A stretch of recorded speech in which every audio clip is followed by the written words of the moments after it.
네, 사랑하는 여러분 반갑습니다. 삼독학교 이독 둘째 날 시간이 되겠습니다. 오늘 읽을 분량은 창세기 12장에서 24장까지가 되겠습니다. 여러분이 혹시 가지고 계시는 그 삼독학교 삼독 성경 있잖아요. 거기 진도와 다르다라는 것을 말씀드립니다. 평행과 또 문맥을 같이 살펴야 되기 때문에 제가 조금은 스토리별로, 주제별로 제 임의로 끊어서 좀 조율을 하겠습니다.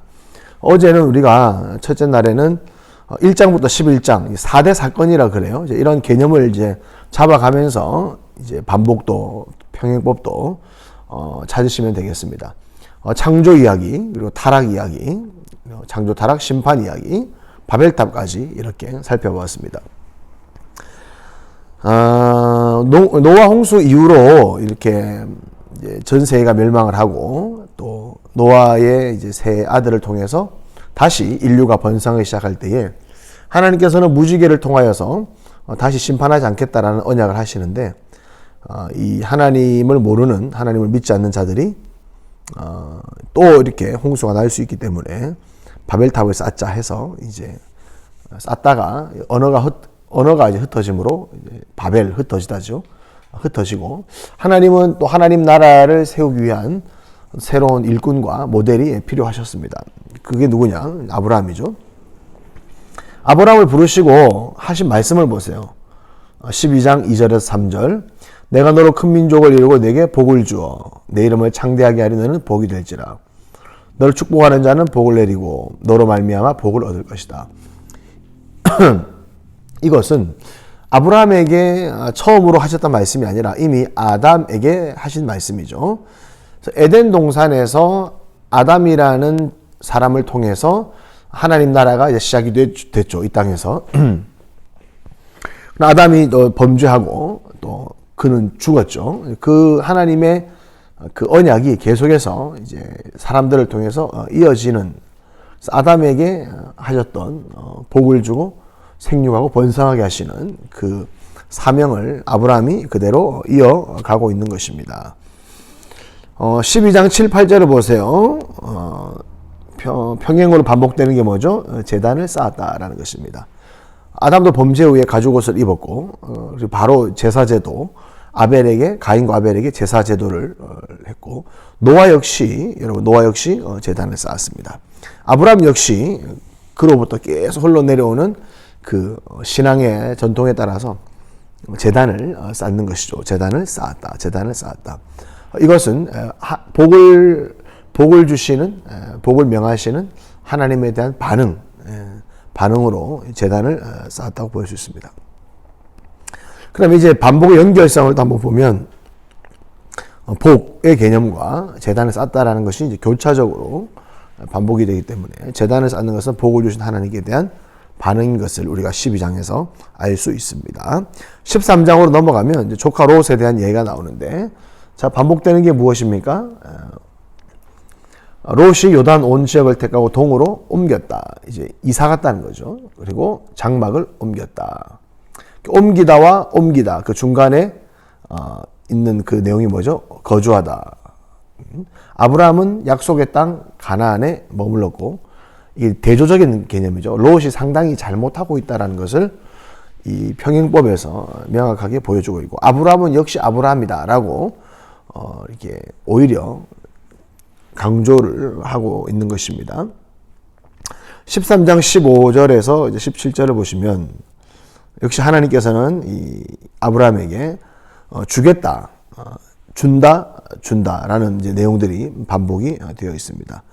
롯이 소돔으로 갔을 때에 아브라함에게 여전히, 가나안에 머무르는 아브라함에게 여전히 이 땅이 너에게 준 땅이고 영원할 것이다. 너는 이 땅을 종과 횡으로 두루 다녀보라. 이 땅이 바로 내가 너에게 준 땅이라는 것을 강조를 하고 있는 것입니다. 아니나 다를까 하나님의 약속의 땅을 벗어난 그는 바로 고난의 고통을 받게 됩니다. 뭐가 반복되죠? 사로잡혔다, 빼앗겼다. 이 세 가지가 반복이 되고 있습니다. 하나님을 떠난 백성은 결국 악한 세상에게 사로잡혀서 고통을 당하게 되는 것입니다.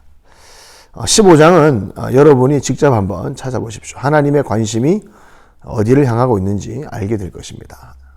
15장은 여러분이 평행법을 찾아서 오늘 올리실 때 15장에서 발견한 것을 올려주시기를 바랍니다. 16장에 보시면 창세기 16장 1, 2절 사라는 출산하지 못했다. 2절 출산을 허락하지 아니하셨다. 사라가 출산하지 못하는 것에 대한 것을 반복하고 있습니다. 왜일까요? 이제 뒤에서도 보겠지만 이게 이제 문맥을 고려한 이제 그런 평행법인데요. 하나님께서 사라의 태를 하나님이 닫아 놓으신 것이죠. 왜일까요? 죽었던 몸에서 아브라함하고 10살 차이니까 아브라함이 100세니까 사라가 90살인가요? 맞죠? 10살 차이. 예. 완전히 경수가 끊어지고 이렇게 젊었을 때 만약에 아기를 낳으면 이거 뭐 자연 발생적이다 이렇게 생각할 수 있는데 나중에 보면 이제 사라의 생리가 끊어졌다라는 얘기와 함께 하나님이 정말 죽은 자 가운데서도 생명을 살리시는 그러한 하나님, 전능한 하나님이 계시되고 있죠. 그래서 이 부분을 이런 강조점들을 포인트를 자꾸 이렇게 마음에 담아 두셔야 뒤로 가면 이해가 되기 시작합니다. 그래서 닫아 놓으셨구나라는 것을 알게 되는 것이죠. 그래서 왜 강조를 하고 있는지에 대해서 여러분이 마음에 좀 담아 두시면 좋겠어요. 16장에는 또 반복되는 구절이 한 군데 더 있는데 여러분이 한번 찾아보십시오. 그리고 또 오늘 피드백에 한번 올려주시길 바랍니다. 17장은 제가 만든 건데 이름을 그물평행법이다. 그러니까 이거는 뭐 이제 뭐 1절과 2절이 반복된다, 평행된다 이런 개념을 넘어서서 그냥 지뢰밭이요, 지뢰밭. 그러니까 한 장에서 같은 단어가 거의 10번 혹은 10번 이상 그냥 아예 대놓고 지뢰처럼 다다다다다다 그물처럼 17장에서는 한 단어를 11번 정도를 써서 반복을 하고 있습니다. 그러면 이 그물은 이 그물이라는 평행법에 이게 뭐 그러니까 답은 이제 언약이죠. 언약인데 정리를 좀 할게요.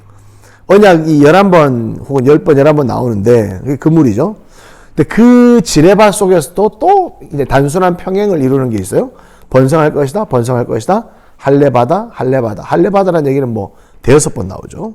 그러면 17장의 핵심은 언약인데 이 언약의 세부 조항이 뭐냐? 할례를 받아야 되는 것이고 그 언약의 약속이 뭐냐? 끊임없이 아브라함이 번성할 것이라는 거, 자손들이 번성할 것이라는 것을 보여줍니다. 그물평행법에 걸린 이런 조항, 세부 조항이라고 이런 개념이 앞으로 계속 나올 겁니다. 이렇게 이걸 다 담아두세요, 여러분. 이렇게 다 담아두시고 마음에 좀 정리를 해놓으세요. 18장은 여호와께서 아브라함에게 이르시되 사라가 왜 웃으며 이르기를 내가 늙었거늘 어떻게 아들을 낳으리요. 이제 사라가 자기가 아기를 낳지 못한다는 것을 알게 되는 거죠. 아까 우리 16장인가요? 이제 사라의 태를 닫아 놓으실 이유 연결이 되는 거죠. 13절과 14절에 평행으로 반복되죠. 아들이 있을 것이다 라는 것을 이제 말씀하는 것이죠.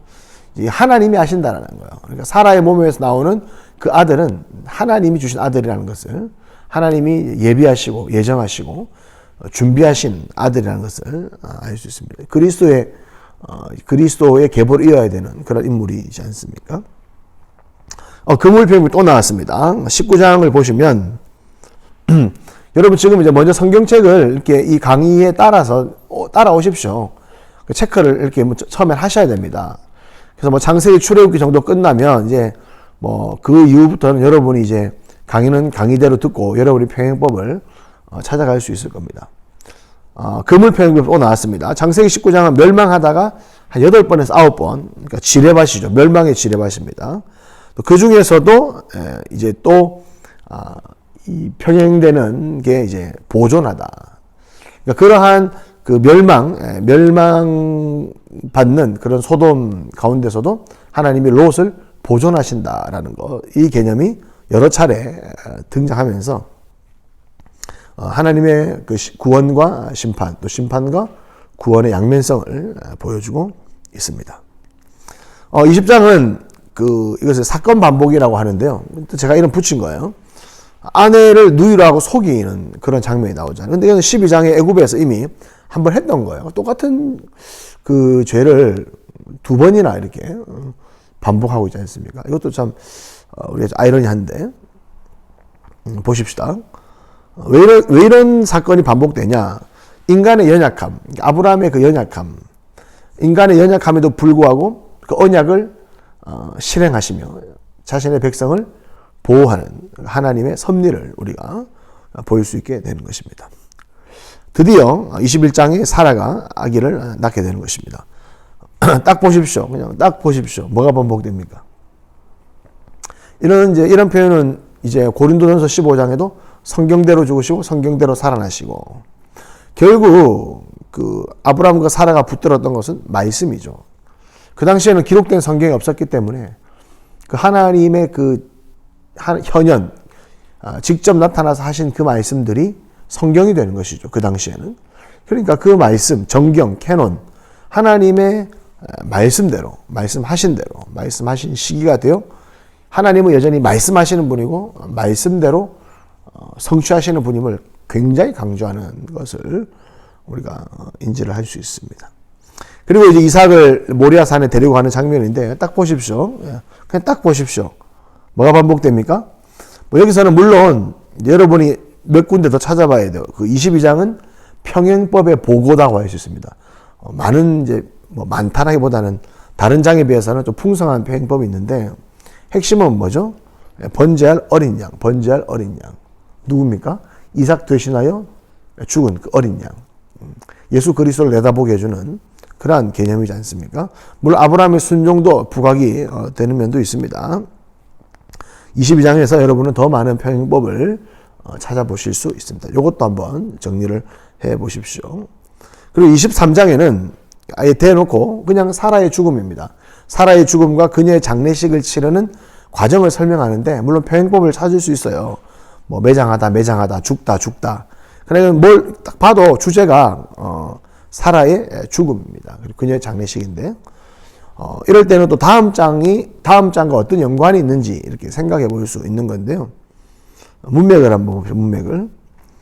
이삭의 배우자 리브가를 데리고 와서 그 장면이 이제 24장인데 그 마지막에 이렇게 정리를 해요.